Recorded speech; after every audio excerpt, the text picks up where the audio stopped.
Hi everybody, welcome back to Stormworks Sea Trials. This is the third video in this series, which is looking at the creations from Spider.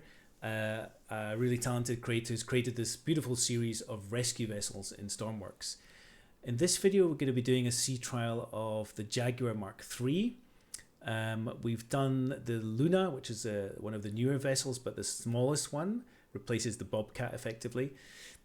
I've skipped the Leopard, I believe it is, and went to the Ocelot, which is a sort of a slightly larger one. I'm guessing it's around 44 foot, something like that.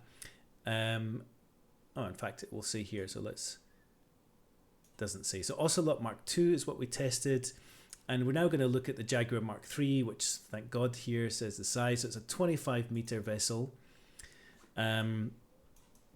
And we're going to give it this sea trial treatment. So this is a bigger vessel, significantly bigger by the looks of it. Still planing hull, props and rudders, as far as I can tell there. Yeah, 4 props, very interesting arrangement, and 4 small rudders. And it's generally bigger all around. So we've got a bigger foredeck there. We've got a cannon. It's got a bigger kind of space inside there, bigger aft deck with a winch.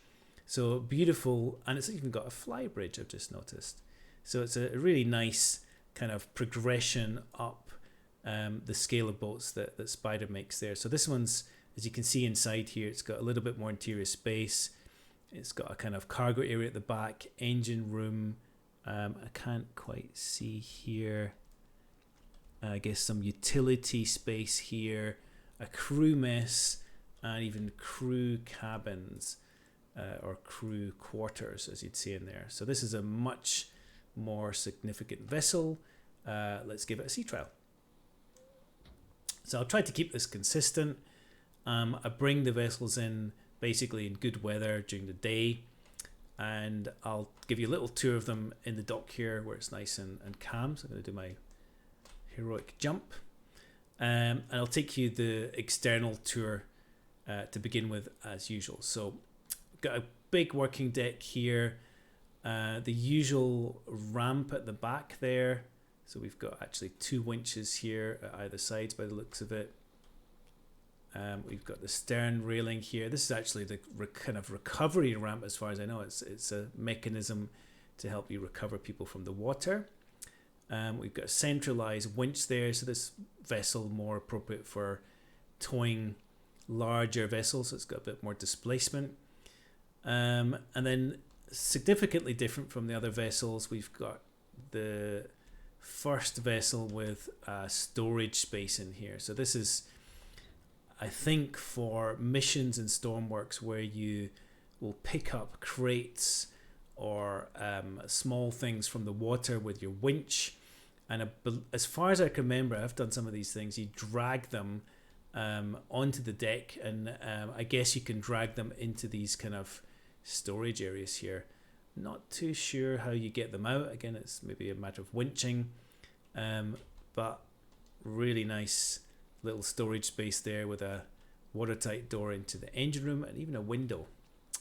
So we'll come back to that engine room later. We'll climb out of here. I'm still in my winter woolies because I'm making this first 3 videos in a oneer because I'm so keen. For those of you who watch the other ones.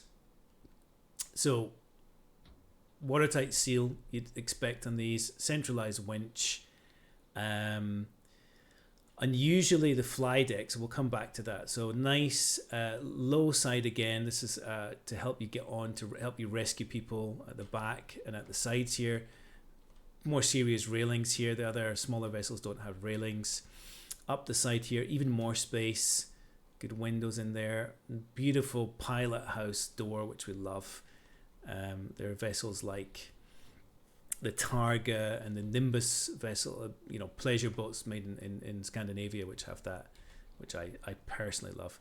Big working deck here, not very high bulwarks or bulwarks, I can't remember how you pronounce that. Basically this bit here, this kind of a tow rail, stops you falling off. I'd like that to be a bit higher.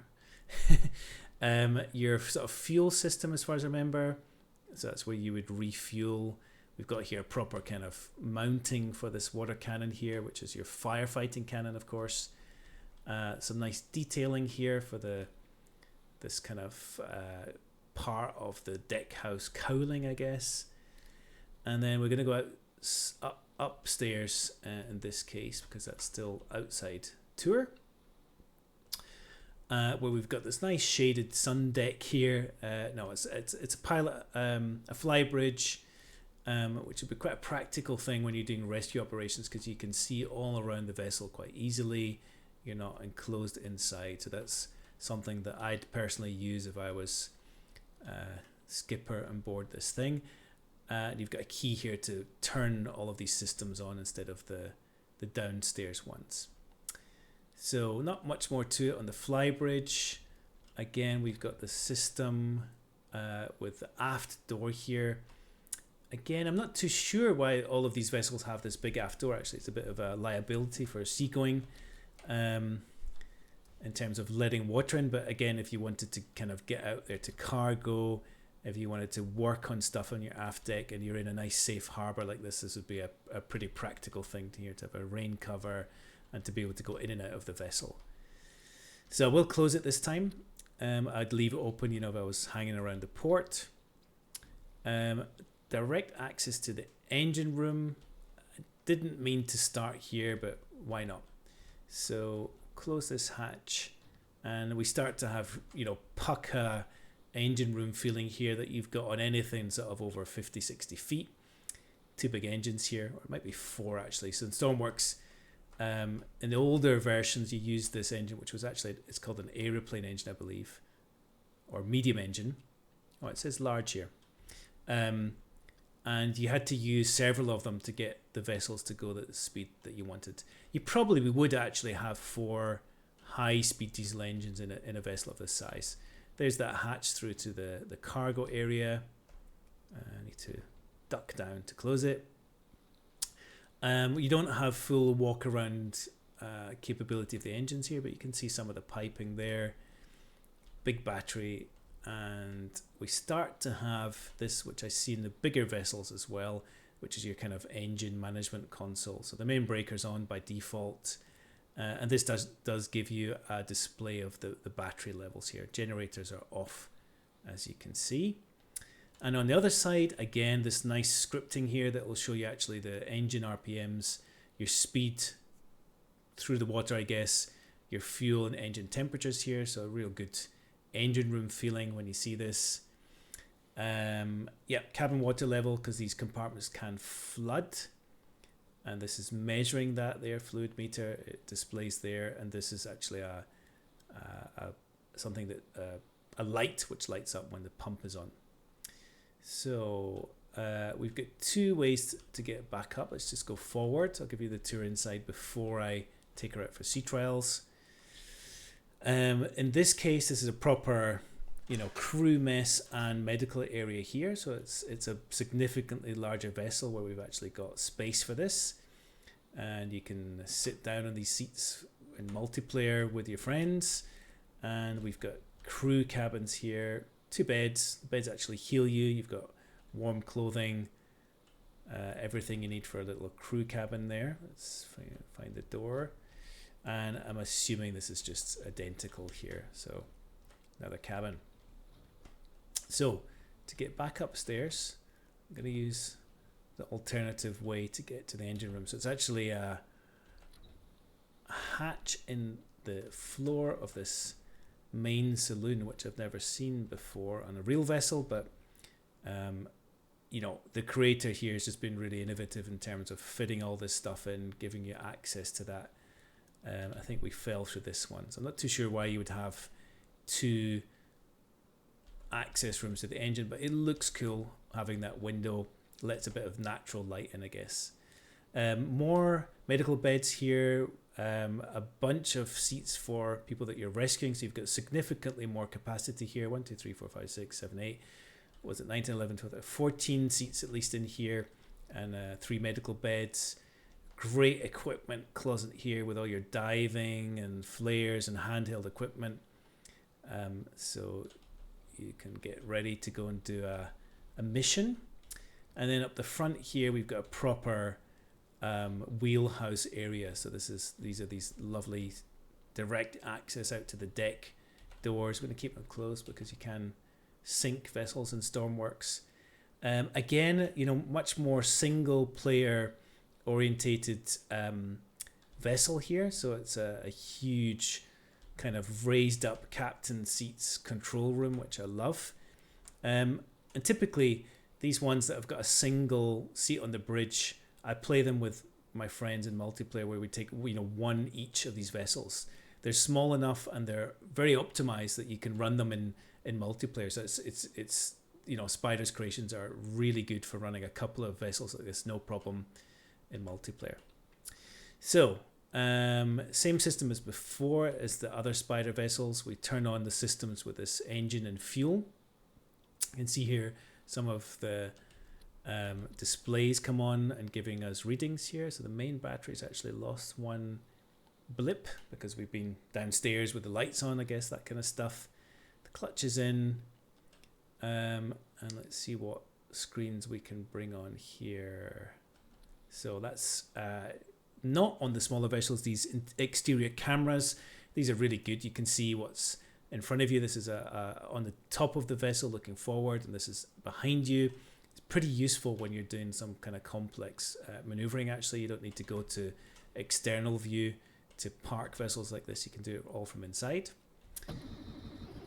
And otherwise, pretty much the similar layout to the other vessels in the series. Speed, nice kind of steampunk almost, or these retro gauges. Speed 0. Collision warning, that's new on this vessel. So the smaller vessels didn't have that.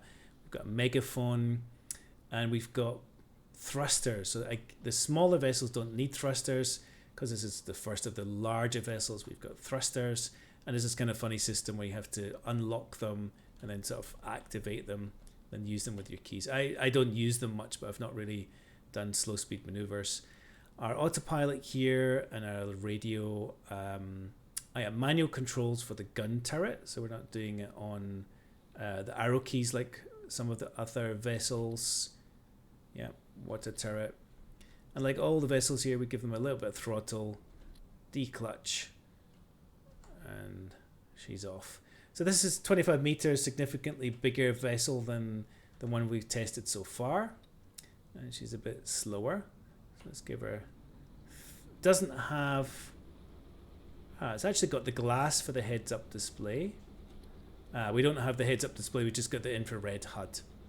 So some of the newer vessels from Spider, you know, have that infrared HUD. Got more meaty engine noise. What was it, 4 big engines we saw here. She's cruising out a nice speed here. You can see their external temperature, weather information, which isn't on the smaller vessels as well. Let's just put on some of the lights here. Navigation lights we wouldn't have on interior lights. That's good. Anchor system.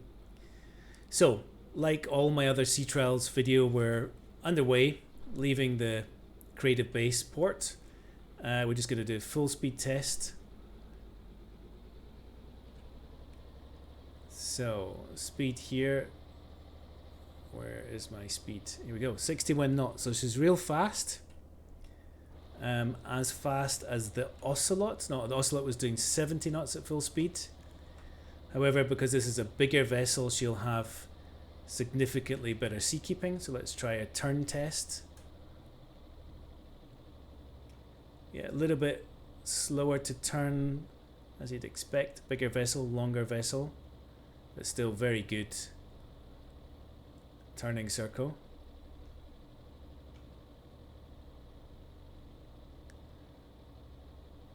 So let's try a turn half throttle.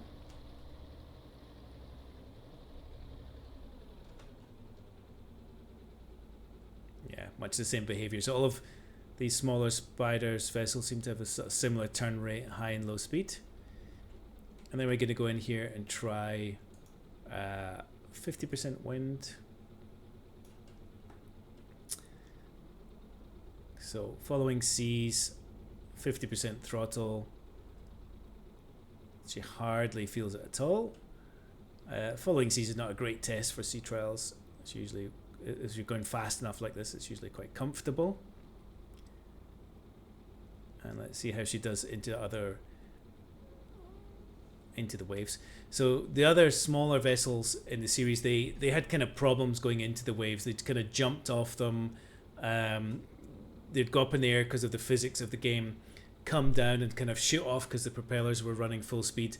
In real life, you know, you'd throttle back when you jumped off a wave. It's not so easy to do in the game because the throttle moves quite slowly. But this Jaguar, I believe it was, yeah, this is called the Jaguar's handling this 50% waves really well. We'll do full power. So I'm pressing key 5 here. So you can hear the engine racing as the props come out of the water. It's a pretty good simulation, which I love. So she's actually running really nice at full speed, 50% winds, rolling a bit. You can see they're up 50, probably averaging about 45 knots, 50 knots. I'd probably want to drive a vessel like this so she's not jumping off the waves actually, so I'd slow her down. That's quite a nice speed. So obviously the next thing to do is just to give her full wind speed. We'll let the wind build up. The waves take a little while to build up, especially when we're close to land. So I'm on, let's go up to 100% throttle.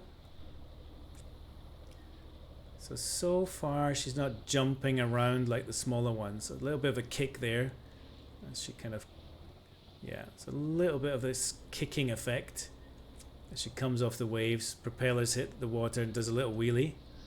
But the other vessels were pretty much out of control at full throttle. So doing a bit of a bucking there and turning. So if I bring her down to, let's say 75 or 80, 75, still doing 40 knots, 45 average. Bring it into the wind again.